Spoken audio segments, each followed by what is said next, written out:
Like from a Creamline team that almost always wins, ngayon you had to fight extra harder for wins. How would you describe this Creamline team now? Where that dynasty is now? Like, Oh, wow. Describe Creamline now. Describe Creamline now. I think yung Creamline ngayon,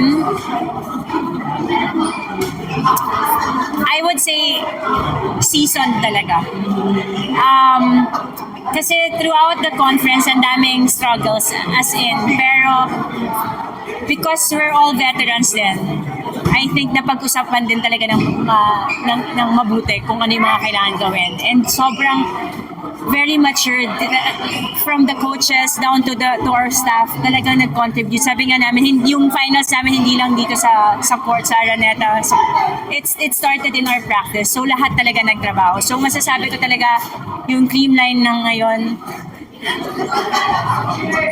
alam mo, honestly, parang bumalik kami sa first ever time. Kasi syempre, ang hirap din, tagal namin hindi nakakuha ng championship. Parang yung mindset namin is, one, sana makilala namin yung sarili namin. And two, sana ibalik lang namin yung joy sa paglalaro ng bola.